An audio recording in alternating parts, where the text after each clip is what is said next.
coming up on the Tacoma Podcast. Hey, here's the thing. The best bars don't last long, and they're like running backs in the NFL. I mean, fuck. If you're not doing it right, you got to do it right. If you're 1, 2, 3 years max, that's it. Tacoma, what's good? Welcome to the show. I'm your host, Jarek Shockman. On the Tacoma Podcast, we have dope conversations with the people of the City of Destiny. We have episodes with small business owners, athletes, creators, performers, politicians, and neighbors. If you're down with Tacoma, tune in and let's get inspired. Let's go. Dude, I went 3.5 minutes in the cryo today. I feel good. Oh, hell yeah. That extra 30 seconds, though, is cold. We got to get Alex in the cryo chamber, man. We haven't tried it. Hell yeah, he'll love it. You would love it, bro. I mean, it's like intense at first. I'm scared. It's good. No, it's good. Did Mike's face just get like super blurry on you, Alex? Yeah, Mike's in witness protection in his cell there. He just blurred his face out. Mike's hostage right now somewhere, but they allowed him on the podcast. It's one of the clues from Saw. I got to figure out the Wi-Fi password. All right, so I got Alex and Mike with me today. You guys already know them. They've been on the podcast before, but this is the first edition of Under the Influence Tacoma podcast style. So we're drinking a little bit. We're going to be talking old Tacoma bars. Alex, what are you drinking? Drinking a little Franzia, crisp white, a nice vintage. Okay. That fits the mood. When the sun comes out, yeah, gotta do it. Hey, how much is a box of Franzia running these days, anyways? About $12.99 on the open market. Was it under 10 when we were like drinking it all the time? I think it was. Oh, probably, or maybe bulk pricing, but it was like $6. Yeah. Ooh. Like $6.99. I think a good question is actually, would you rather drink, I know this answer actually, Franzia or Carlo Rossi? Oh, God. Well, I'm drinking Franzia right now for a reason. Yeah. Rossi was like that was freshman, sophomore year, then we upgraded to Franzia. Yeah, that was the upperclassman upgrade. Mike, what do you drink? From Bacardi Limon your freshman year at UW? I haven't drank that since freshman year. What are we, like 15 years? Man, yeah. Jesus. Too many bottles of that. That was dangerous. That was a bad choice. I don't know why I liked it. I mean, looking back, it doesn't even taste that good. I don't know why I was so into Bacardi, but it's like chemically, I feel like. It like tastes like shit. Yeah, I agree. Crisp white though, man. I like that. I like the fruity red in the chillable, or is it chillable red? I forget. The Franzia. We got both kinds. Both kinds. The selection at Target was a little weak. I had no option. I might have gone with a chillable if they had it. When's the last time you think you split a box of Franzia with somebody in one day? Was it with Chris? Oh, definitely with Chris. I don't know how many other people are stupid enough to do that with me. No, it's probably been a good 7-8 years. Well, hopefully it's been that long. I don't know, but it was definitely Chris. That was like an every Thursday through Sunday tradition in the early 20s. Yeah, but if you bought a box for yourself, it would last the whole weekend, which was kind of nice. Mike, what are you drinking? A little 44 North. 44. I like it. Bring it back. Yeah. Straight out of the Pacific Northwest. There you go. I'm doing a little Tito's. Straight Tito's? Oh, no. I got a Monster. My mother-in-law bought me a Monster, and I was like, oh, that's a perfect mixer, I guess. I do have 2 cups of Tito's down here, though one is straight just in case I need an extra one. So smart. But yeah, he accidentally grabbed that one earlier when we were getting ready. Yeah, I know. I didn't realize it. I was like, oh shit, that's the wrong one. I think I remember back in college, we got Colt one time with that, man, with vodka and water. Oh man, he was so mad because the morning after. Oh man, he was so mad. I felt bad about that actually. Yeah. Have you ever done that, Mike? Woke up the morning after you got something with water? No, I'm not an asshole. I wouldn't set somebody up like that. I don't think I set him up. I don't remember who set it. Actually, he might have set himself up, honestly. He might have just left it there the night before. I probably did. I think he did. I could see somebody taking the water away to make sure he got the one with liquor in it, but yeah, who knows, man? I wouldn't set somebody up like that. That was bad. Just warm. There's no way to ever know. Yeah, that was during the jungle days at UW, so those were pretty good times, though, for sure. Savages. Yeah. Speaking of savages, though, we were pretty savage in the Huson house. That was a hell of a transition, bro. You're getting this shit down.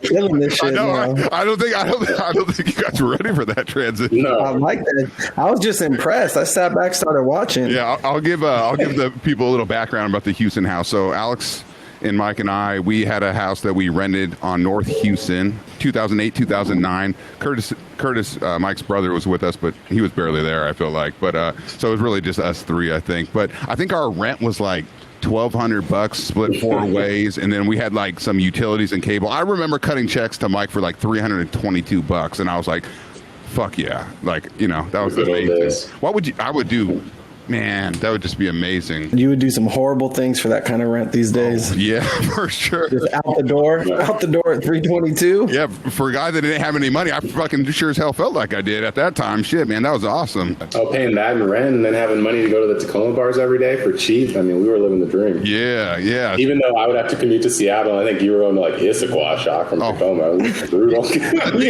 But the thing about me, I had that swing shift, and so I was, you know, I could do whatever pretty much and be okay the next day. I was working weekends still at Bud. At Budweiser, I was driving up early, so half the time, man, for sure, it was a long night. I think the most dangerous night for Alex though was definitely Thursday nights, ladies' nights at Cans. Because, like, you couldn't pass that night up, and it's Thursday, so you got one more day of work. I think Alex used all of his sick time on Fridays that year. Man, we live for Thursday. Can's probably, I don't know, probably my favorite old bar that isn't around anymore, man. That was some good times. It was short-lived, but it was good times. That's probably it for me, too. Masa had a good run, too. Fuck Masa. Fuck Masa. We had some fun in Masa. Sorry. Nah, you can keep that in there. I hated Masa. Well, what else is still going? Are Jazz Bones, Swiss, are those still a thing? No, Swiss COVID killed Swiss. Why was it? Man, I feel like the Swiss was a thing, but it wasn't. Like, I never heard people talk about the Swiss, but if you went there, it was always hella packed. Oh, yeah. For a place that had live music, I liked the Swiss. I feel like it was a lot of older people too, though. Yeah, it was a different crowd for sure, but we had some good times at the Swiss. I think Masa, when we were in the Huson house, I feel like Masa and Cans were probably our go-to spots. Oh, for sure. Yeah. I mean, Masa was like stumbling distance. It was long stumbling distance, but you could walk home at like 2 in the morning, a couple miles. Fuck, everything in 2008, 2009 was stumbling distance. We didn't even have an Uber back then. That shit was fucking terrible. Do you remember? I remember we'd be pre-booking at Huson. We'd have to call a cab like an hour and a half early just to hope we get one. And then you know, to make it to the bar by like a decent hour. Well, and then that one time we got in the cab to go to the Queen, and I had to yell at the cab driver. Remember he was trying to hustle us? I think that was the last time we took a cab. He was trying to charge us like $40 to get to the Queen. $40? I'm not of England, motherfucker. Take me to Fife. What are you doing? I was hot. You know I'll argue with a cab driver. I don't like that. Yeah, that shit was terrible, man. I mean, like, I remember, like, he would always, our cab driver, we had a cab driver, though. We had one guy that would always pick us up. Yeah. I don't know his name, but he was pretty consistent. But the other ones, man, they would go to, like, some other place on Huson for some reason. Remember, I think they were going to, like, a south address or something all the time, because we would miss our shit all the time. It could have just been the drinking. That could have been us giving them the wrong address or something. That's true. I mean, Cans was the one seat for sure. Yeah. I liked Can. Well, fuck that hot dog cart outside at the end of the night. Yeah. Oh, that's better than Masa. Just that. Even if Cans didn't exist and I just had to drive downtown and get a hot dog off a street corner, I'll take that over Cans. That little vendor was dope, bro. Dude, I remember after that guy Nate would always be like, Nate Jubic would always be like, I'm opening up a hot dog stand, man. I'm gonna open up a hot dog stand. Like, cause it was just packed. He swore he was gonna do that. Yeah, that was, got to, man. Yeah, that was money though. Cans is like a law firm now. It's hilarious. I'm like, do they even know what went on in that building? I mean, like it was wild. It's a law firm now. Do you remember they had like a creepy basement with a pool table? Hey, hella creepy. It was sketchy down there. What is the law firm doing in that building? Shit, and what about the bathroom, man? That bathroom was so nasty. I remember. Oh my gosh. But every Thursday, like clockwork, we were there. Yeah, we were there. We were usually there Thursday, and I feel like we got there Saturdays too. I think. Yeah. Masa had that good Wednesday night, which me and Mike used to hit quite a bit because Mike didn't he have Wednesday, Thursdays off or something, Mike? I forgot. Yeah, I want to say it was Wednesdays and Thursdays were my off days. Yeah. So me and Shock would we could find some good little deals and spots. Yeah, I got one coming up, but let's stick to Masa because I'll get off track. Yeah, Masa was good. I mean, on Wednesdays though, they only had salsa dancing, I think, going on. So I was a little, that wasn't. Not that I'm a dancer by any means. I'm probably the person that danced the least out of all three of us. But I don't know about that. Yeah, maybe that's true. Yeah, you could do a nice little rotation though if you also did the rock and jazz bones on like Monday. Yeah. Oh yeah. Like a full. That was dope. Jazz bones. Yeah, I liked it. Mondays was fine, but like I wasn't a huge fan of jazz bones overall. I think it is still around though too. Yeah, I think they're going strong. Yeah, I'm sure they'll be back for sure. The Rockeroke's dope though. No matter where it's at, I like the Rockeroke. That's dope. But that was just a hard place to get to on a Monday night, man. Shit. I know Mondays. I did comedy too. But I don't know what night they did comedy. Maybe Tuesday or something. But yeah, there was something every night back in the day on 6th Ave. I wonder how long Cans was in business because I mean, they got to be like. Legitly, they're part of the probably Tacoma Bar Hall of Fame, even though they were are only around like 2 years. I mean, they were legit. If you think about it, like I had more fun at Cans, I think, than anywhere else bar-wise. Oh, by far. I'm trying to think. You know which one was, speaking of around for a little bit, but was dope as hell? So this would have been right around the time when, I don't know, you guys remember when all of a sudden Masa just got super, like everybody was going there and shit was like getting ruined. Like there was too many people fighting and all that. You know what I mean? Just like all that craziness, right? And like wore it down.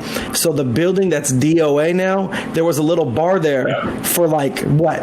A year maybe. That spot was dope, man. We had so much fun there. There was so and we had a good little run there, and then you could literally see it all happening. Like people are migrating away from the old place, right, Masa, and now they're all starting to come here, and then it got kind of the same little shift happened. But man, that place, I forget what it was called. Shout out to that place though. That place was dope. I'm trying to figure out what the name was. And they had the little smoke machine there. Well, is DOA still there? Yeah, DOA's dope, bro. For brunch, go to DOA and get some brunch. You're a brunch guy, Al. Both of you good. Yeah, both of you guys are. They got a good ass burrito, a breakfast burrito there. Definitely. I like DOA a lot. Do you guys remember, what was that bar? Or it wasn't even a bar, it was a hookah lounge, man. Cobra Lounge, I think it was called, or something. Hey. Yeah, Cobra Lounge was fun. Their music was always vibing there. That place was awesome. I would love a good ass hookah place again in Tacoma. That'd be dope. Man, yeah, that hookah bar was fun. It was kind of like like a basement, but not in a creepy way. Yeah, like the complete opposite basement vibe of Cans. Yeah, right. Yeah, I think Masa and Cans, I mean, withstood the test of time. I think minus those two. Oh, 6th Ave Bar and Grill too, though. Remember that place? Oh, that used to have some stories. Oh God, we had some good times in that place. That was another Juvic spot. Yeah, Juvic like. I was like a Meatloaf Monday. Go on and get there. Oh my God.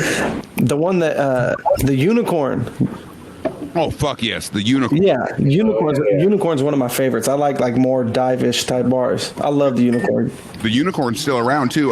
My buddy Kelvin. I think Mike, you probably met Kelvin that one night when we hung out last year. But we hung out last year. It was right before the shutdown, and then Al, you came down like a week or two later. We went to McMenamins and shit too. But yeah, we went to McMenamins right before COVID. Yeah. I was there like before COVID. But Kelvin, he has a house down on North 44th, and I told him about the unicorn. He said he stumbled in there on like a Wednesday night, and he was like, it was jumping. I was like, bro, that place is ridiculous. Unicorns are always a good time. Yeah, they're still around though. Last time we drove by it, they had like their outdoor tent going on and whatnot. So they'll be going again. Isn't there some like line dancing place? What was that country bar name? Okay. Big Whiskey? Is that place? No. Big Whiskey went in where Cans was. Are you talking about the one across the street from it? That one was pretty cool when I when I dunked on that cow on the mechanical bull. Alex, you remember that night? Were you with us? She had told me to hop on the mechanical bull, and I cleared that bitch by like 4.5 feet. Bro, just jumped all the way over it. Is that where the Varsity Bar or Varsity Grill was or something like that too? Yeah. I think that's all the same building. Oh, what was that place called? Steel Creek? Oh, Steel Horse, Steel Creek, Steel Creek. I want to say none of them top Cans though. Let's be honest. No, but we had some interesting times at Cans too. I mean, you remember that one cab ride home? See, that's when Uber would have been crucial. No, yeah, you don't remember it. Yeah, I know. But that's what I'm saying. But like for the people that obviously don't know the story, nobody knows the story minus like three of us. But we got dropped off in some random location and we all had to find our way home. Some of us made it that night. Some of us made it the next morning. We won't get into details who. But the nice thing about Uber now, I guess, is that, yeah, you put in your locations, you're going to get there. But that was crazy. The other thing, too, is, though, we couldn't even find cabs half the time on the way home. So we had to walk home. Yeah. Like 2 miles. Uphill. Yeah, going. Yeah, probably 3-4 miles. No, there was two. Along a highway for part of it. There was two ways. Yeah, not smart. Going Schuster or I guess I think a couple times I went up like ML or 9th to, I don't even know, MLK, and then through like You're just wandering around Tacoma, cutting through People's Park, not even in the right spot. Like for real though, like it was just like a guess. You kind of knew the direction you were supposed to go, and it's like, okay, let's go. What do you think? What do you think the most overrated bar was? And I got to think about this because I don't know. Masa. Mike, what's your beef with Masa? Why do you hate on Masa so much, Mike? I just didn't. I don't know. I thought it was like cool, but I just feel like it was overhyped. Like I think that's the main thing. And when things are overhyped to me, it makes me like not like them even more. Masa was cool, but I feel like it was always just super crowded and you had to pay a fucking cover. You know, I hate paying covers more than like life itself. There we go. That's what it is. I always hated paying a cover. Like if there was a spot for a cover, it had to be worth it. Man, I'll take my ass to UP Station and have a damn good time. So I don't need no cover. Well, that's why cans I think is number one. Like Al said though, is because man, you paid a cover sometimes there, but you knew what the fuck you were getting every time at can. And it wasn't like every night there was a cover. Their cover was only like certain nights because sometimes they would have like special stuff going on. Like you just leave your house with $15 because we'd already have enough drinks for whatever, and we'd go to cans, possibly $5-10 to get in, and then hot dog money afterwards, right?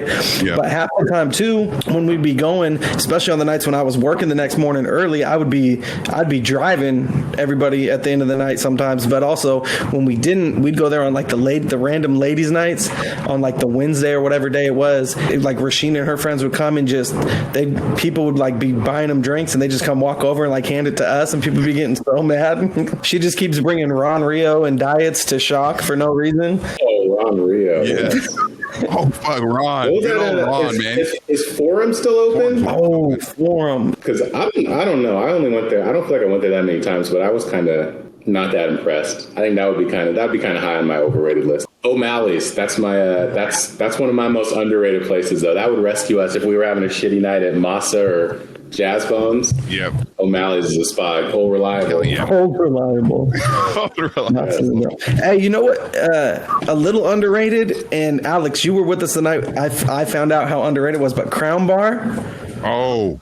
And the main reason it's underrated, we went there, it was me, Alex, I think my wife was with us, Rashina, but we're sitting there and we're like getting ready to start the night. So we're eating. Alex ordered some mini corn dogs. It had like Jello shots and some tots for like $13. It said 5 Jello shots. And we were like, man, these are going to be weak, but whatever. Let's give it a try.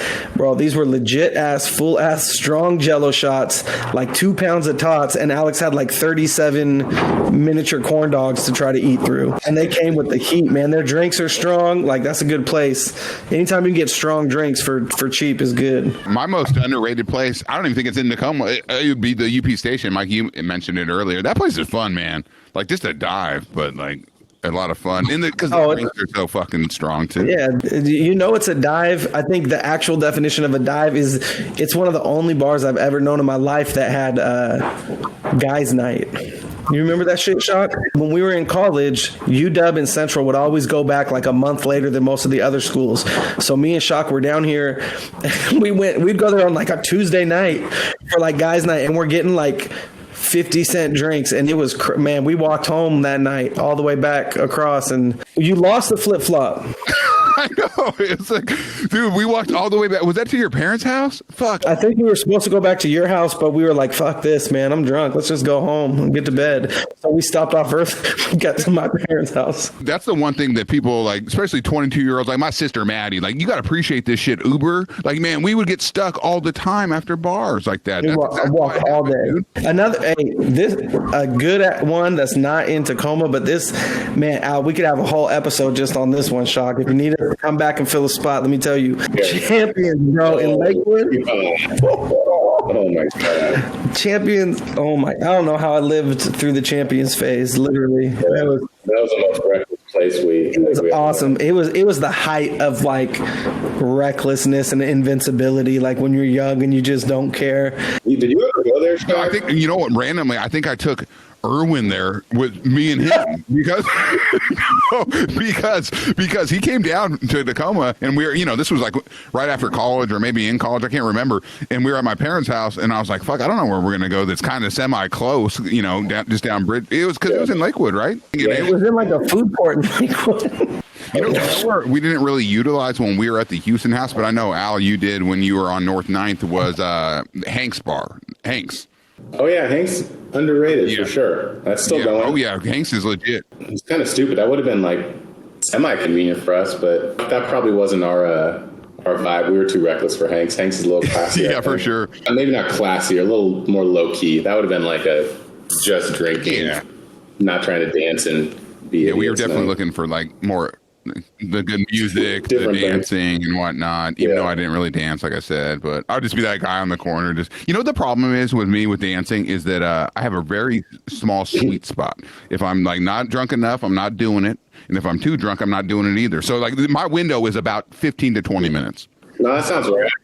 I can't remember too many instances of you dancing now that I think about it. I thought he was going to say about 15 to 20 drinks in. I said, damn, that's a big window. I mean, I'm wondering how many drinks. The pre-funk was crucial. I mean, there was a lot of times that I would get to the bar and just start drinking water. I mean, that was like pretty par for the course, I think, for me. I mean, just because we would do so much damage during the pre-funk, which was awesome. I never mastered that move. Or just have like one beer of choice in your hand the whole night, kind of just maintaining it. No, Alex definitely didn't. Yeah, well, I had like on Friday nights, I had a little bit to my advantage though with that. I feel like because I would come home from Issaquah, I remember I'd get off like at like 9:30, 10 or whatever. I'd get home, you guys would be like, you know, feeling pretty good. So I would feel like I have to catch up, and then I would catch up plus some. It's what happened like every time. Then I was like, oh shit, and then it was water time at the bars. But the catch up is such a ridiculous move. We all did it so many times, and it's like, I don't know why we thought we needed to catch up so fast. It never turns out. One thing too is we had some like super dope house parties at the Houston house though. You know what was funny is when we I think the statute of limitations is probably gone on this, so we can talk about this. But remember how bad of shape we let? Like that house was in bad shape. I mean, we had champagne going everywhere. We had like, you know, Champ was obviously doing his thing and whatnot. But Jimbo, when we moved out, he made that place look like fucking brand new. They were so impressed with us. They were like, "Damn, you guys really took care of this place." They asked me if we ever needed recommendations for another landlord. Let them know. Like they were trying to keep us so hard. We got all that refund back, and I was like, damn, I just hope they don't like take us to court before we left. Yeah, that was wild. All shouts to Jim's cleaning capabilities. We didn't really have, I mean, as reckless as we were, we didn't get like a bunch of noise complaints, right? Was it one time we had the cops? Was it? I don't think we ever had the cops, did we? I don't remember the cops. Okay. We had at least one party where they damn well probably should have been there. Yeah. It was under control. I had it under control. I'll be honest, I have my eye on that house. If that thing ever comes on the market, we might have to buy that shit for. I always talk about that, just getting it. Or like Nate always says, man, if one of us wins the lotto, we should just rent the house for the night. Just tell the family, I got you. Let me live this back up. That'd be so fun, man. Take care of the spider infestation in the basement, though. I remember that. Was that on your lip? Yeah, man. You guys were calling me Papa Jones. That was terrible. I was hospitalized. I was just on the couch. Just like, we were really shitty friends in our early 20s. You guys were laughing, getting it was pretty funny. I'm hooked up to IVs in the hospital. I didn't know that. To be fair, when I came home, you were just like sitting on the couch like you were sleepy, and I was like, man, it's a little bite. Let's go. And then I heard the truth, and I never felt the same. Shit, yeah, no. I remember our kitchen. Our kitchen was always like a mess, man. It's good times though. It's crazy you ended up married out of that, Mike. Our real fourth roommate was Sheena. Yeah, we started dating like right when we moved in there. Maybe not. I mean, not dating, but like talking right when we moved in there. I don't remember exactly when we moved in, but she was there all the time. Geppetto started his career there. Crazy. Wait, did you have Geppetto? We got Geppetto like a week or two before we moved out. Damn, he's way. Dude, he shouldn't be here still. Geppetto's my dog, by the way. How old is Geppetto anyways? Yeah. Bro, he's too old. He's like 15, 16. I don't know. No, I don't know. He's starting to slow down a little bit. We've noticed a little more now. Like he's not as jumpy when people come in, so he might be going to kick it with the big bro Gus soon. But what about when Champ would get loose outside? Bro, Motherfucker would be around the whole goddamn neighborhood. We were just talking about that. Alex fed him like a whole pack of Costco cheese. Man, are they shooting jacks upstairs? What the hell is going on? They're out here playing dice. But we would have, we had a good like parlay set up at the Huson house because we would usually start with some kind of fight, right? So like the main card would start at 7, and we'd be usually as soon as people got off about 5 or 6, we would all start doing our thing, and then we'd go right into the fights and be drinking the whole time for the fights. After the fights were over, it's like, oh, we're gonna leave in like an hour. So then you do like some true like pre-funking, and people would come over, and then we'd head out like super deep and go wherever we were going. Like it literally just played out perfect. Good old days. It was a good time.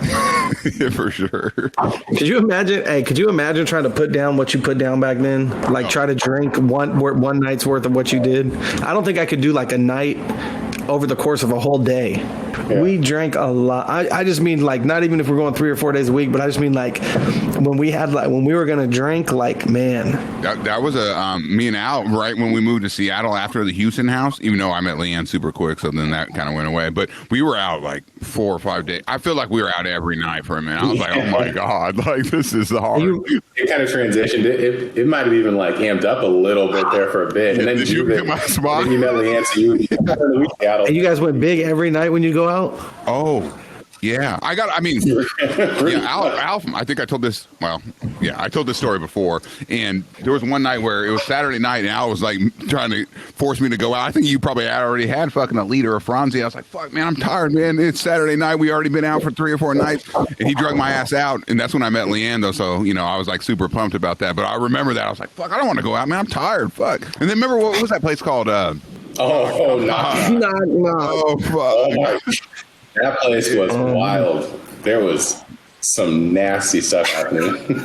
It was weird. They would stay open all night. They would just take like a small break from serving alcohol. They could get away with it. Yeah, they probably weren't getting away with it. Everyone's just pounding waters because they've been doing other things besides drinking alcohol all night. Did you meet Leanne at Last Supper Club? Last Supper Club, yeah. Well, we didn't even go that off. That was wild. And I just said, yeah, that was like the randomest of random because I was like, oh man, I'm tired, man, I'm leaving. And then I just said hi to her, and she said hi back, so I fucking talked to her. And then I didn't have that much game, so I was like, okay, I gotta do it. And that's why you should go out every night in your 20s, right? Moral of the story. I mean, we had so much fun, man. I remember your birthday weekend out in the Huson house, dude. We went out. I think it was Thursday, Friday, Saturday. We even went to the Loft on Sunday night. Yeah. I forgot about that. It was like, man, that weekend was crazy. I remember looking at my bank account. I was like, fuck. I was like, I'm screwed. I was like, shit, I spent the rent money. You've been $300. No, that was like one of the best weekends. I lost the rent money. Yeah. No, I was literally worried after that weekend. I was like, fuck, what did I just do? I was like, shit. Because like at first it was all fun and games. Like Thursday we went out. It was like maybe us 3 or 4, maybe Juvik joined us. Then Brandon and Jay came down on Friday. And I was like, okay. And then like Saturday we're like, let's go out again. And then Sunday came and we like did it again. I was like, fuck. Yeah, the water wasn't working that weekend for some reason. I don't know. Hey, I know a pretty good one we forgot though. E9 got no love. E9's fun. Oh yeah, is that still open? Yeah. I mean, we go there every once in a while. They got decent food. And that thing about karaoke is I love a good karaoke bar. I'm just not going to be the one karaoke. Yeah, Mike will get it. Mike, what's your favorite song when you karaoke? What's your go? Man, it depends. I'm kind of competitive, and like when you're trying to perform at a world champion karaoke level, you got to read the room. You feel me? Like you can't. Dude, the song I'm going to sing at UP Station is way different than, speaking of another good fun bar, Charlie's, right by the old Crickets West. That would be an underrated bar. Hey, Charlie's is underrated and over poor. They gave you your money's worth, and you only paid like $2 for a drink, and it was stiff, and we do that. But like you got to read the room a little bit because sometimes you want to hit like just like a ballad. Like you can go pretty much anywhere and sing like some Queen or some like Friends in Low Places, and the place is going to respond, right? But at the same time, you sing Friends in Low Places over at UP Station, and you find out that there's levels to this shit. Bill come in, sing in the backgrounds. Might have Kid Leather running around. You guys remember when we saw Kid Leather there? I like to just do the vibe. I like to have fun. And like at the end of the day, if I just want to sing something and have fun, whatever, I'm going to do it. Hey, have you ever done karaoke at Puget Sound Pizza? Oh, it's not bad. I've been there a couple of times for it. It's pretty fun. Yeah, we popped in there that McMenamin's night. Because we went in there to get cash or something, I think. Or that was a fun night though, man. Me and you, we had a lot of fun at McMenamin's. How much fun would we have had at McMenamin's if that shit was around during the Houston days? Holy fuck! That would have been ridiculous. With like E9 and Hanks and all those places where you can just get a drink and chill, they're still open. But like the Masas and Cans where you go to dance, like those places died a long time ago. Like people going places to dance, is it just McMenamin's? Like if you drive down, I mean pre-COVID, if you drive down 6, like Friday night, it's cracking. But it's not like there's not. I don't know, man. I'm not out dancing. You know, I'm fucking been married for almost years. You know. Yeah, I would. I don't know. You got your condo downtown. No, I was gonna say I think people go to McMenamin's for that because they have that big ass like ballroom, and I think they opened that up. They just do everything there. Yeah, I think the vibe on 6th Ave has changed a lot too, similar to just like the vibe in Tacoma, and not even like more hipster almost, but it's more like dives and like chill and just, you know what I mean, like ambiance, like have some drinks, have some music playing, that kind of stuff. I like it. I mean, it's more my vibe, don't get me wrong, but I mean the West End always got people outside when I drive by. I would like to see. Okay, so where Masa was, right? It's some like, I don't know, it's like some event center now. It's like they're not doing anything. I would like to see a bar back in there. That'd be dope, or like at least a restaurant bar type thing.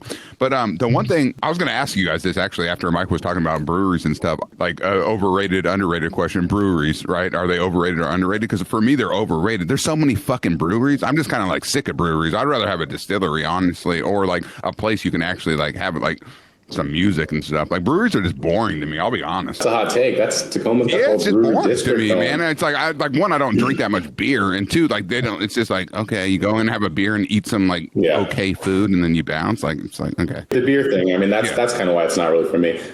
But I don't know. I mean, some of them have like fun activities. There's some in Seattle where they'll have like nice outdoor areas where there's cornhole and all that stuff in the summer. So like I get that, and I'll have a beer in the summer. But it's like it's usually not my vibe that much. If you had like really good food at a brewery, then that changes it. But like I don't really drink beer. Like man, rarely drink beer. I'll drink a 40 before I drink beer. Then maybe like some Michelob Ultra at dinner or something like that. But I don't really drink beer. Like I'll get my $3 night out that we used to call in Ellensburg, go pick up a couple 40s and just be set for the night. Man, Ellensburg was a cool ass place to go out though. I like that. But I was only there like 5 times probably, but that was a cool place. Alex woke up the whole city of Ellensburg. He was out there. Wake the fuck up. That last year when Shock was in, when you were in New Mexico doing your grad stuff, there was a solid, like, I want to say like almost 2 months where me and Alex just alternated going back and forth from Ellensburg to Seattle. Yeah, man, I was thinking about that, like, because I graduated, like 6 months earlier or 8 months earlier. I was like, fuck, why did I do that, man? I should have just, like, you know what I mean? Because, like, that would have been so fun to take one class a semester. I mean, fuck, it would have been on my parents, but fuck it. Shit, the thing I miss most about college, thinking about it, is like all those good ass gyms. You guys had a great gym, Mike. That gym you guys had, I remember when. That was brand new when we got there. Like my first year there, they didn't have it, and then my sophomore year there, they had the student rec center that got rebuilt, and it was the huge climbing wall and all that. Like it was dope. Yeah, we had a good one at UW too, the IMA, obviously, but we had basketball courts for days. Yeah, we did. After that, we were set. So going back to, I'm just thinking about Tacoma bars. Where was the place where if we were like needed a strong ass drink, or if we were just like maybe the pre-funk wasn't as good as we thought it was, where would we go? I'm trying to think where the strongest drink in Tacoma was back in the day. I'm not gonna lie. I'm gonna go back to Old Reliable. How many times did we like say, "Hey, just swing us by UP Station real quick before we head out"? True. Like especially when we had a DD, because think about it, we had some friends who didn't drink at all. Like if it was a karaoke night, we'd have like my pops being our driver. So we really could be like, hey, let's go here real quick. And man, that's a good old station right there. You remember you'd get like a cran and vodka, and that thing was like light pink. That's the answer for strongest for sure. I didn't love it. Old Faithful the go-to for me, and maybe this is more like a night time, but was like, oh yeah, this was, they didn't fucking put no Coke or anything in a whiskey Coke. Like it was like a flash. But the Unicorn, in all seriousness, we didn't utilize that place when we were like in the Houston house. But fuck, we should have. Oh my god, that was walking distance. We were idiots for not going there often. It's probably a good thing. That was probably like God sent that we didn't know about that place. Yeah, I never really thought about that at Houston. I mean, we're like stretching walking distance for us then, I guess. I mean, it wasn't a close amount. No, that's an easy trek compared to what we've done. Yes. I'm just saying we got a different definition of walking distance. It was still probably 2-3 miles. It's just kind of an island, right? It's like if we walk to Masa or whatever, and it's shitty. We can go Like if you walk the Unicorn, but that's the thing. You don't get stuck at the Unicorn, man. You can find a good time at the Unicorn. We did some black tie event or something Rashina put on, and afterwards we went to the Unicorn, and there wasn't like nobody there. There was like 5 of us in there, and it was one of the best times we ever had because it was just controlling the music. Hey, speaking of controlling the music, Alex got us kicked out almost because he took over the damn DJ station because he said the dude wasn't playing it enough. You remember that shit? He really went up there and just took over the turntables. I think he went out to have a smoke break, and Alex said this song's trash. He started put the headphones up like he knew what he was doing, started trying to take over, and then Rashina runs up as the DJ comes back. They're about to kick him out. Rashina came. I was like, "Oh no, he's our friend. Like we have any pull or cachet, but we stayed in, so apparently we did have some." I feel like the Unicorn UP station. I'll even throw 6th Ave Bar and Grill in there. You didn't really need that many people there to have a good time. No. Yeah. Oh, what about speaking of places being packed that I think is overrated, but good old Ale House on Thanksgiving. Jude still goes to the Ale House on Thanksgiving. It's not even the Ale House anymore. I think it's a fucking dental office, but yeah, he still goes there on Thanksgiving. The Ale House is still at the keg. It's an office. Say, wait a second, Kansas a law firm? I laugh every time I go by Kansas, though, because I'm like, it's a fucking law firm. I'm like, okay, good location, man. Shit. Yeah, man, shit. But yeah, McMiniman's really took over the downtown. I feel like we would have just utilized the shit out of that place, but yeah, we'll have to go there soon when it opens back up. Al, we hung out in the Tiki Bar. I think we came up with the COVID-19 drink. I forget what we called it, but or what we were going to include in that. But yeah, we were having a blast that night. We were stupid. We didn't know how real shit was about to get. Here's the thing. The best bars don't last long, and they're like running backs in the NFL. I mean, fuck. If you're not doing it right, you got to do it right. If you're 1, 2, 3 years max, that's it. If you're doing it right as a bar, I feel like. But I feel like if you were doing it smart too, you could do that and take it. Like, dude, I kind of low key feel like that hot dog dude just retired, and that's why Cans went out of business. This dude worked like three days a night or 3 nights a week, made bank, bro. Remember at the very end, man, there's some random shit going on. Like, oh yeah, that's the thing. I think the best bars can last. I think the best clubs. The best clubs, like that's you just burn hot for a few years, and then there's some fight or shooting or just too much packed and chaos. And then when you find it's like that one man, what used to be DOA, it literally was so dope, and then everybody started coming there and ruined it. Yeah. Oh. Al, I don't know if you were 21 because you were always younger than everybody. Was Tommy's in U District was wild. We had $1 pitchers from 9 to 10, $2 pitchers from 10 to 11, and $3 pitchers from 12 on or something like that for like on Thursday nights. It was stupid. I mean, like that's ridiculous. Yeah, I only had a handful of like Tommy's experiences by the time I actually went out. Yeah. I remember Alex. We were all 21, and he would just be in the apartment. I'm like, fuck.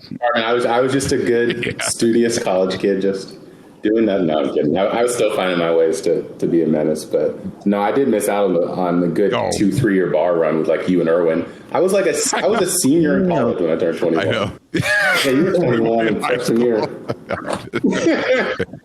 You guys got anything else, man? I'm thinking we should wrap this up. Let's do this again. This was fun. More reminiscing. For sure. Good stories to tell. For sure. All right, guys. Have a good one. Peace. All right, man. Stay on, guys. Oh, cue the music. All right, guys. That's a wrap. Thank you for joining and taking the time to listen to the Tacoma Podcast.